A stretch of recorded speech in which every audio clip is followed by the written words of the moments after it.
Hello, fourth grade. Mrs. Burns again. We're on to chapter 4 of Bridge to Terabithia. This is a long one, so it might take us a little while, but it's a good one. Chapter 4 is titled Rulers of Terabithia. Because school had started on the first Tuesday after Labor Day, it was a short week. It was a good thing because each day was worse than the one before. Leslie continued to join the boys at recess, and every day she won. By Friday, a number of the 4th and 5th grade boys had already drifted away to play King of the Mountain on the slope between the two fields.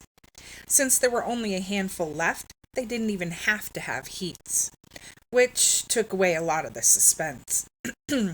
Running wasn't fun anymore, and it was all Leslie's fault.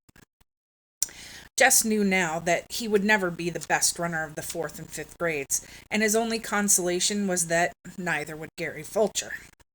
They went through the motions of the contest on Friday, but when it was over and Leslie had won again, everyone sort of knew without saying, so that it was the end of the races. At least it was Friday, and Miss Edmonds was back. The 5th grade had music right after recess. Jess had passed Miss Edmonds in the hall earlier in the day, and she had stopped him and made a fuss over him. "Did you keep drawing this summer?" "Yes'm." "May I see your pictures, or are they private?" Jess shoved his hair off his red forehead. "I'll show you 'em." She smiled her beautiful, even-toothed smile and shook her shining black hair back off her shoulders. "Great!" she said. "See you." He nodded and smiled back. Even his toes had felt warm and tingly. Now, as he sat on the rug in the teacher's room, the same warm feeling swept through him at the sound of her voice. Even her ordinary speaking voice bubbled up from inside her, rich and melodic. Miss Edmonds fiddled a minute with her guitar, talking as she tightened the strings to the jingling of her bracelets and the thrumming of chords.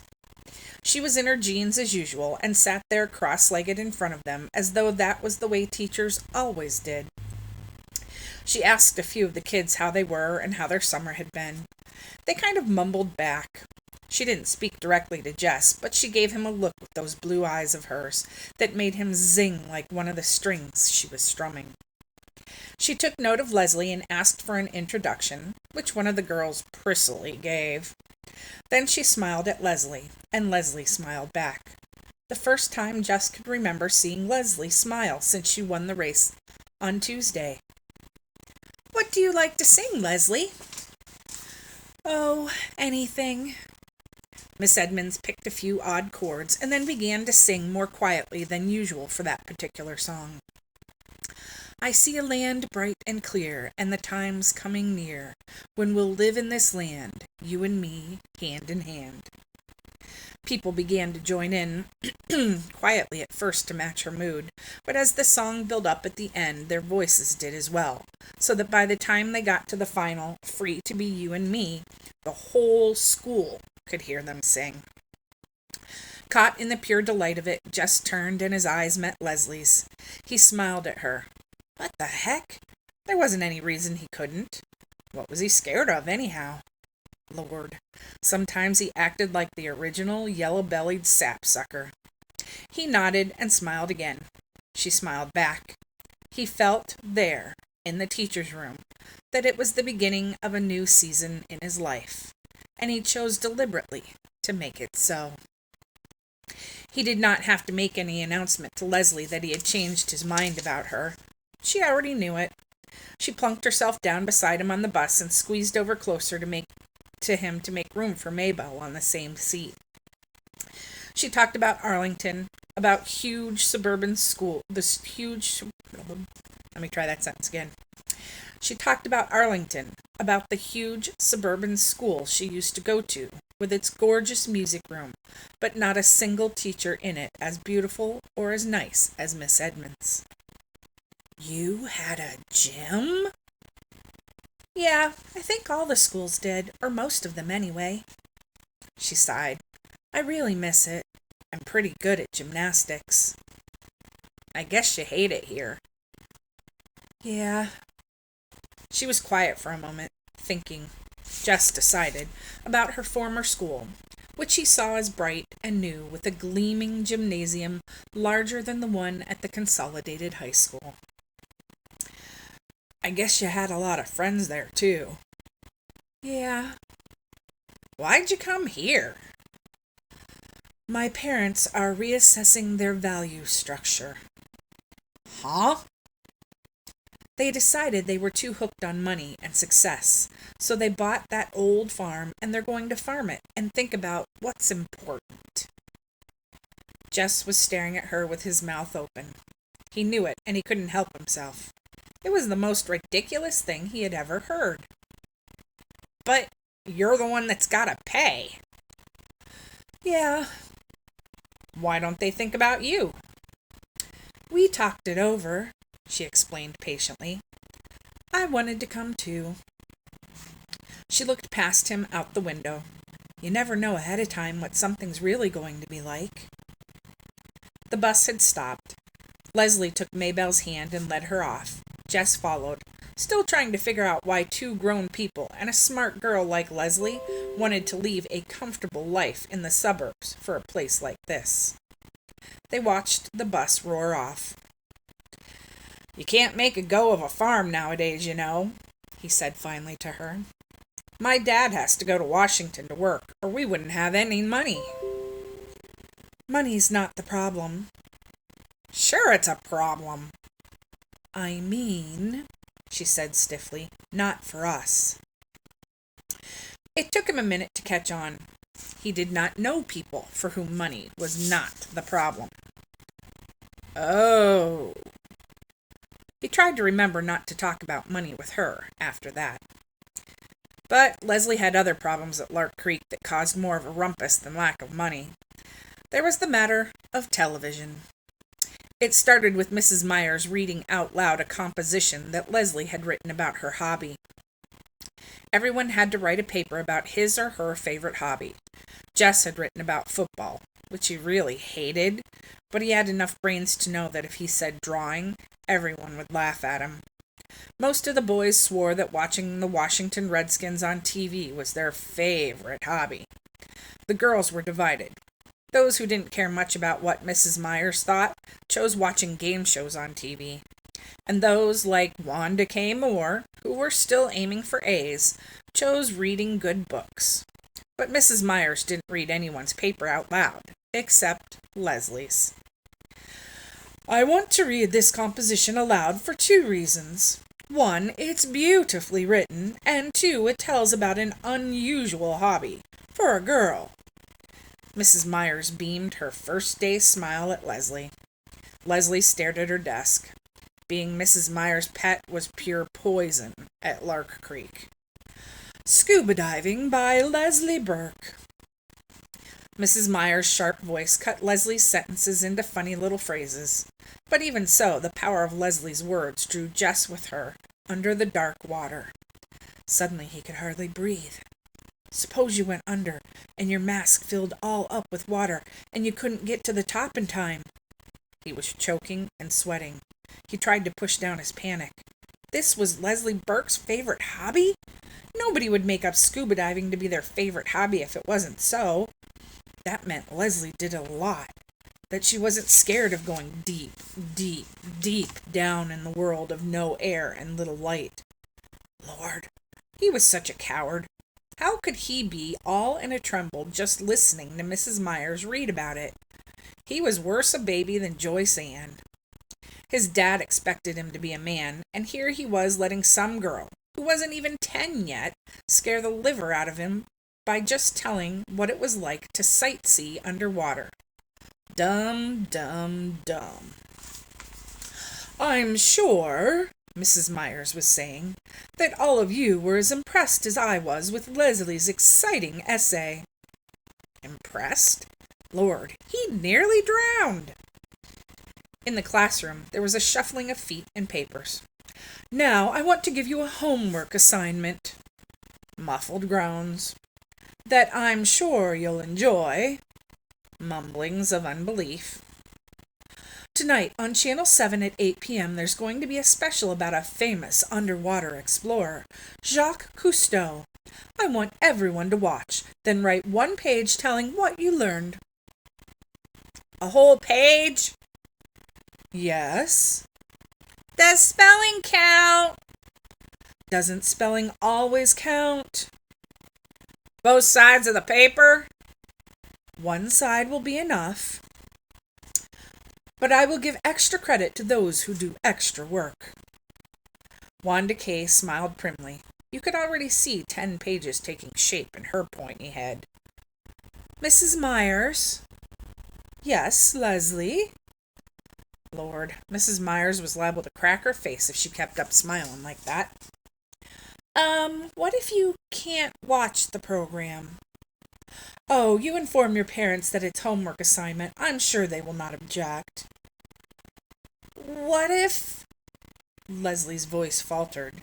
Then she shook her head and cleared her throat so the words came out stronger. "What if you don't have a television set?" "Lord, Leslie, don't say that. You can always watch on mine." But it was too late to save her. The hissing sounds of disbelief were already building into a rumbling of contempt. Mrs. Myers blinked her eyes. Well. She blinked some more. You could tell she was trying to figure out how to save Leslie, too. "Well, in that case, one could write a 1-page composition on something else, couldn't one, Leslie?" She tried to smile across the classroom, upheaval to Leslie, but it was no use. "Class! Class! Class!" Her Leslie smile shifted suddenly and ominously into a scowl that silenced the storm. She handed out dittoed sheets of arithmetic problems. Jess stole a look at Leslie. Her face, bent low over the math sheet, was red and fierce. At recess time, when he was playing King of the Mountain, he could see that Leslie was surrounded by a group of girls, led by Wanda Kay.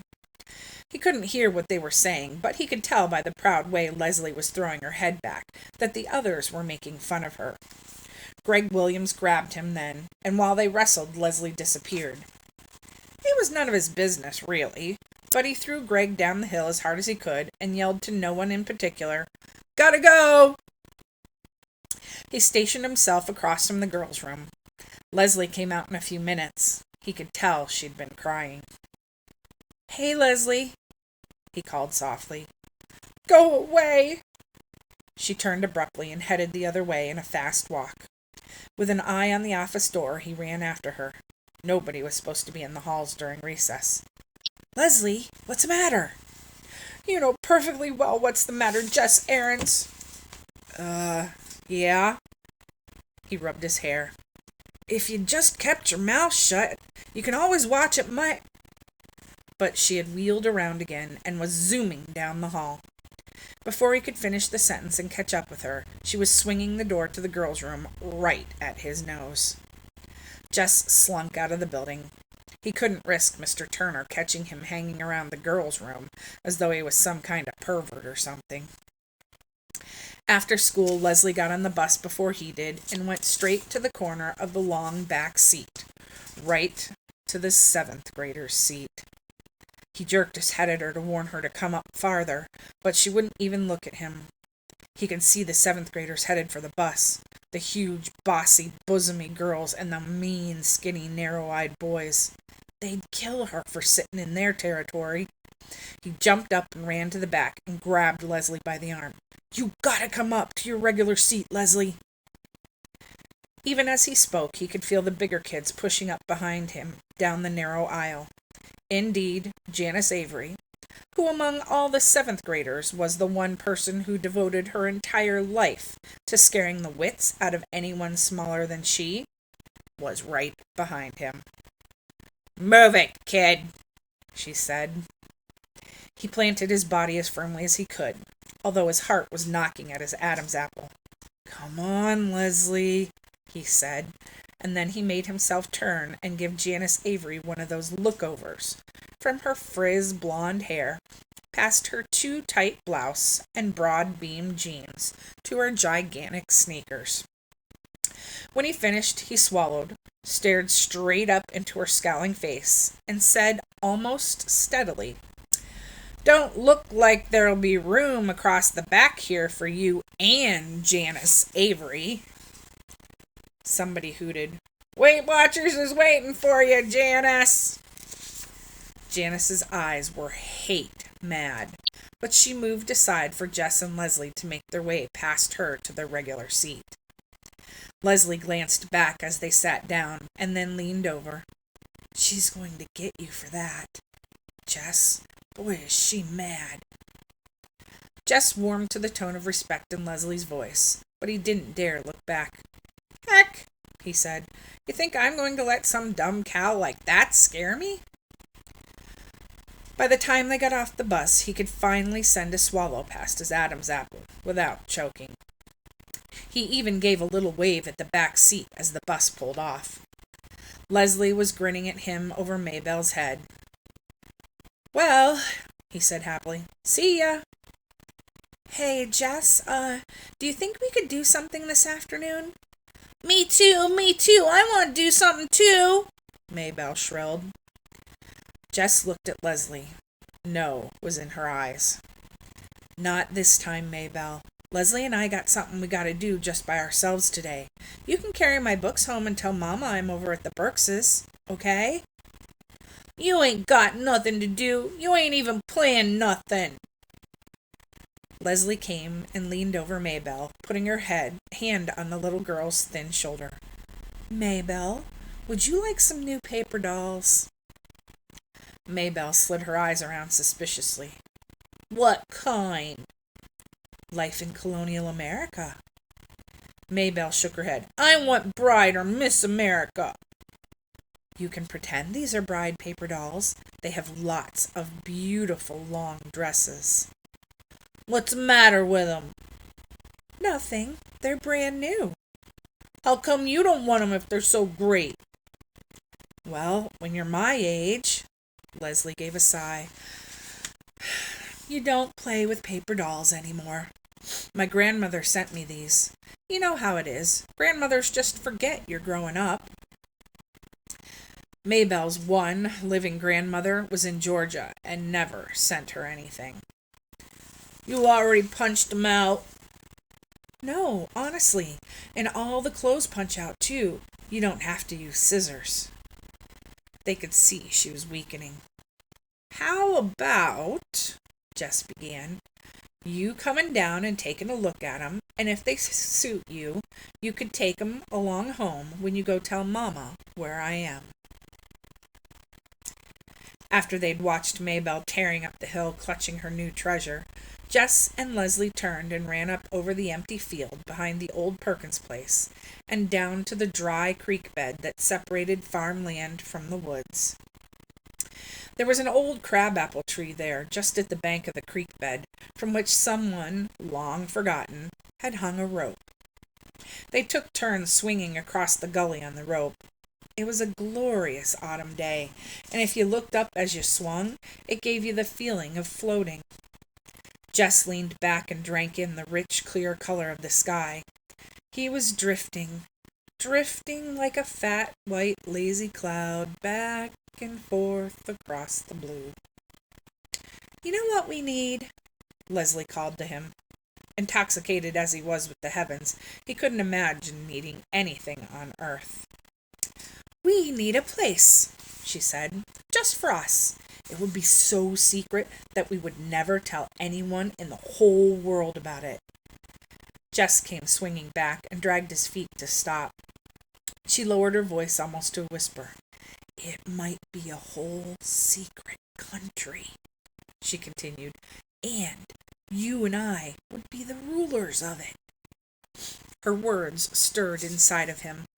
He'd like to be the ruler of something, even something that wasn't real. Okay, he said.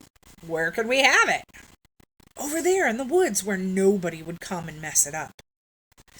There were parts of the woods that Jess did not like.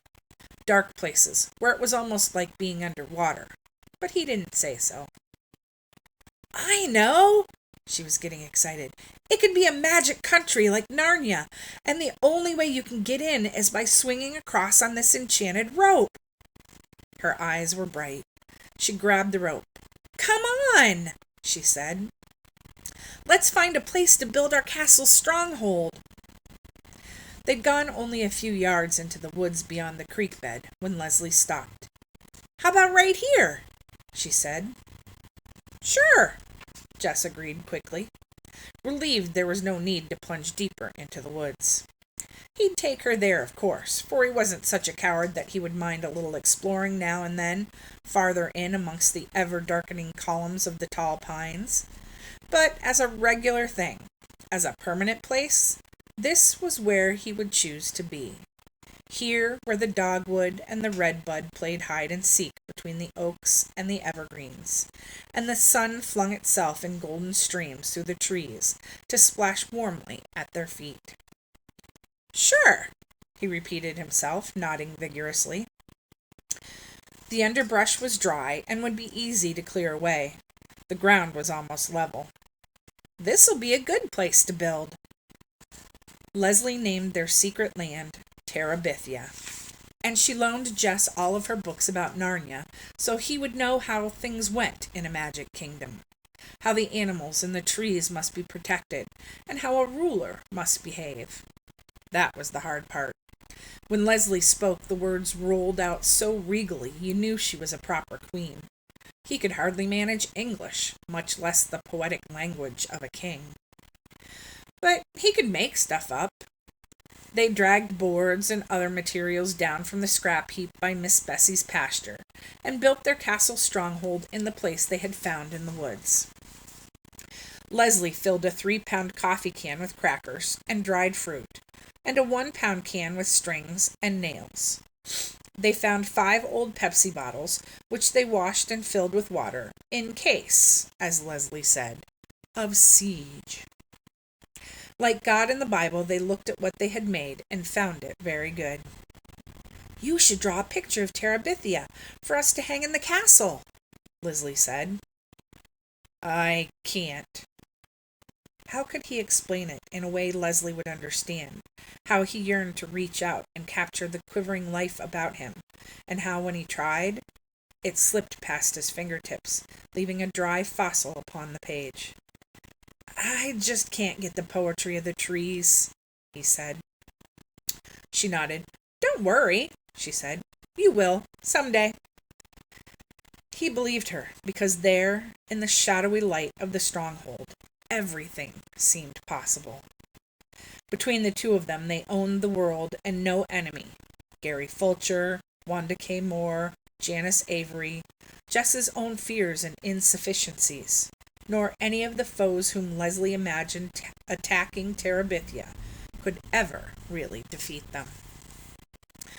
A few days after they finished the castle, Janice Avery fell down in the school bus and yelled that Jess had tripped her as she went past.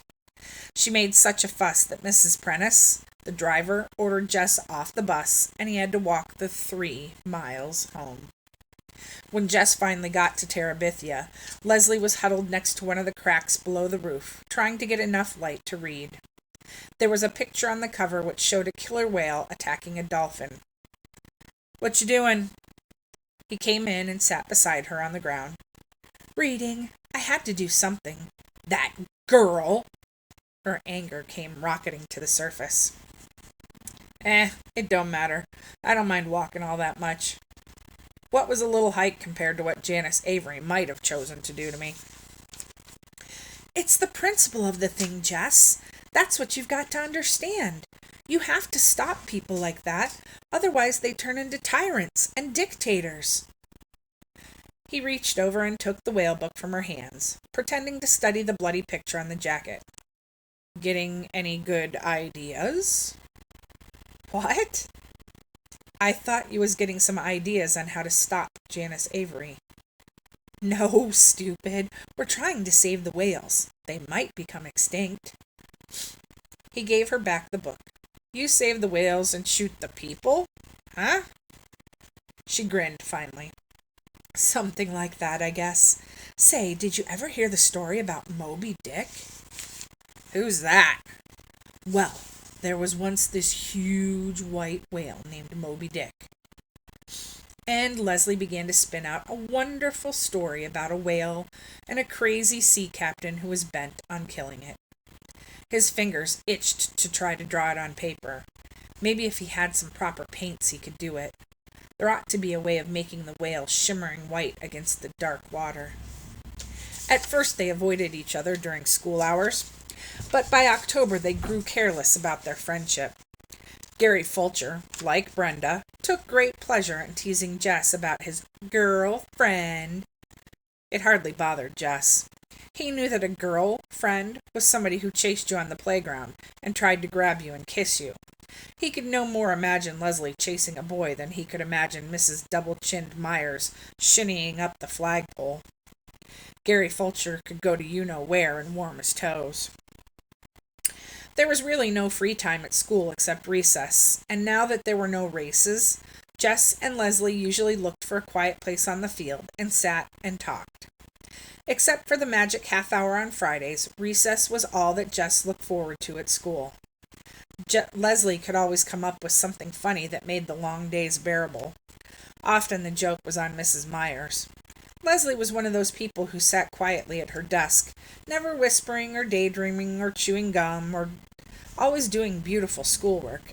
And yet her brain was so full of mischief that if the teacher could have once seen through that mask of perfection, she would have thrown her out in horror. Jess could hardly keep a straight face in class, just trying to imagine what might be going on behind that angelic look of Leslie's. One whole morning, as Leslie had related it at recess, she'd spent imagining Mrs. Myers on one of those fat farms down in Arizona. In her fantasy, Mrs. Myers was one of the foodaholics who would hide bits of candy bars in odd places. Up the water faucet, only to be found out and publicly humiliated before all the other fat ladies. That afternoon, Jess kept having visions of Mrs. Myers dressed only in a pink corset being weighed in. "You've been cheating again, Gussie," the tall, skinny directress was saying. Mrs. Myers was on the verge of tears. "Jessie Aarons!" The teacher's sharp voice punctured his daydream. He couldn't look Mrs. Myers straight in her pudgy face. He'd crack up. He set his sight on her uneven hemline. Yes'm." He was going to have to get coaching from Leslie. Mrs. Myers always caught him when his mind was on vacation, but she never seemed to suspect Leslie of not paying attention. He sneaked a glance up that way. Leslie was totally absorbed in her geography book, or so it would appear to anyone who didn't know. Terabithia was cold in November. They didn't dare build a fire in the castle, though sometimes they would build one outside and huddle around it. For a while, Leslie had been able to keep 2 sleeping bags in the stronghold, but around the 1st of December her father noticed their absence, and she had to take them back. Actually, Jess made her take them back. It wasn't that he was afraid of the Burkeses exactly. Leslie's parents were young, with straight white teeth and lots of hair. Both of them. Leslie called them Judy and Bill, which bothered Jess more than he wanted it to. It was none of his business what Leslie called her parents, but he just couldn't get used to it. Both of the Burkeses were writers. Mrs. Burke wrote novels, and according to Leslie, was more famous than Mr. Burke, who wrote about politics. It was really something to see the shelf that had their books on it. Mrs. Burke was Judith Hancock on the cover, which threw you at first, but then if you looked on the back, there was her picture, looking very young and very serious.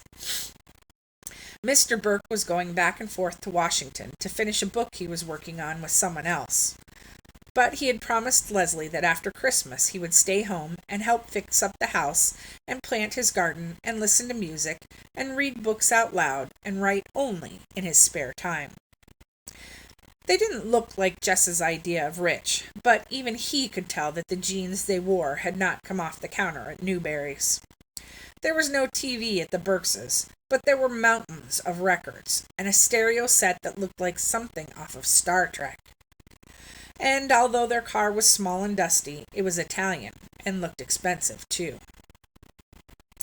They were always nice to Jess when he went over, but then they would suddenly begin talking about French politics or string quartets, which at first he thought was a square box made out of string, or how to save the timber wolves or redwoods or singing whales, and he was scared to open his mouth and show once and for all how dumb he really was. He wasn't comfortable having Leslie at his house either. Joyce Ann would stare at her, her index finger pulling down on her mouth and making her drool. Brenda and Ellie always managed some remark about girlfriend. His mother acted stiff and funny, just the way she did when she had to go up to school about something. Later, she would refer to Leslie's tacky clothes. Leslie always wore pants, even to school. Her hair was shorter than a boy's. Her parents were hardly more than hippies. Maybelle either tried to push in with him and Leslie or sulked at being left out. His father had seen Leslie only a few times and had nodded to show that he had noticed her, but his mother said that she was sure he was fretting that his only son did nothing but play with girls, and they both were worried about what would become of it. Jess didn't concern himself with what would become of it. For the first time in his life, he got up every morning with something to look forward to. Leslie was more than his friend. She was his other, more exciting self. His way to Terabithia and all the worlds beyond. Terabithia was their secret, which was a good thing, for how could Jess have ever explained it to an outsider? Just walking down the hill towards the woods made something warm and liquid steal through his body. The closer he came to the dry creek bed and the crabapple tree rope, the more he could feel the beating of his heart. He grabbed the end of the rope and swung out towards the other bank with a kind of wild exhilaration and landed gently on his feet, taller and stronger and wiser in that mysterious land. Leslie's favorite place besides the castle stronghold was the pine forest. There the trees grew so thick at the top that the sunshine was veiled. No low brush or grass could grow in that dim light, so the ground was carpeted with golden needles. "I used to think this place was haunted," Jess had confessed to Leslie the first afternoon he had revved up his courage to bring her there. "Oh, but it is," she said.